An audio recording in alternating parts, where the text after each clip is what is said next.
لا تنسوا الإعجاب بالفيديو والاشتراك في القناة. حيدر زكي في تصريح. عدنان درجال كاذب وشركة أديداس تنفي أي اتفاق مع رئيس الاتحاد عدنان درجال. منتخبنا الوطني في المركز 63 دوليا والمركز 7 آسيويا في تصنيف الفيفا لشهر نوفمبر، وهو أفضل تصنيف للمنتخب منذ الفوز بكأس آسيا 2007. رئيس اتحاد الكرة عدنان درجال الإسباني خيسوس كاساس مستمر مع المنتخب حتى مونديال 2026 بغض النظر عن نتائج كأس آسيا. منظومة الإضاءة الصناعية المشابهة لضوء الشمس دخلت الخدمة إلى ملعبي الحبيبية وكربلاء. تساعد هذه المنظومة على نمو الثيل الذي لا تصله الشمس بشكل أسرع مع الحفاظ على لونه وثباته خلال فصل الخريف والشتاء. عدنان درجال للمحطة التالية. الأسبوع القادم يسافر رئيس الاتحاد العراقي عدنان درجال للجلوس مع عائلة يوسف نصراوي المحترف في بايرن ميونخ وعائلة نوح درويش المحترف في برشلونة. درجال مصمم على إقناع لاعبي برشلونة وبايرن ميونخ باللعب للمنتخب العراقي أو على الأقل المحاولة في إقناعهم. بيان من عائلة اللاعب منتظر ماجد.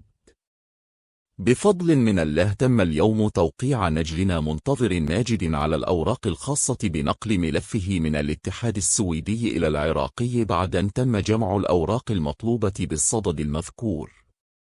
وبهذه المناسبة لابد أن نوجه الشكر والتقدير إلى رئيس اتحاد الكرة الكابتن عدنان درجال وإلى مدير دائرة المنتخبات الكابتن محمد ناصر والمدير الإداري للمنتخب مهدي كريم، الذين لم يدخروا جهدا خلال اليومين الماضيين لإنهاء كافة الإجراءات من خلال توصلهم المبشرة بالإضافة إلى كالملاكات المرتبطة بالشأن المذكور ناهيك عن بعض الأخوت من رجالات لا علام الذين كانوا ألهم دورهم الشرف في إيجاد الأرض الخصبة لإنهاء هذا الملف.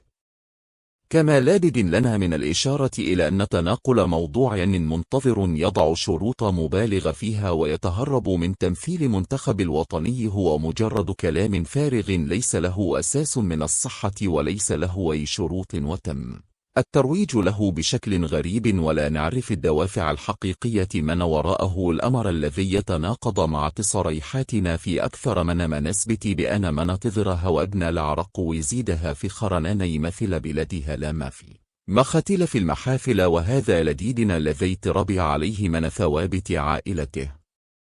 وفي الختام نمني النفس ونتضرع للباري عز وجل أن يكون تواجد منتظر مع بقية إخوته من لاعبي المنتخب الوطني إضافة لتحقيق أحلام الجماهير العراقية في تحقيق الإنجازات وتشريف سمعة الكرة العراقية على مختلف الصعد.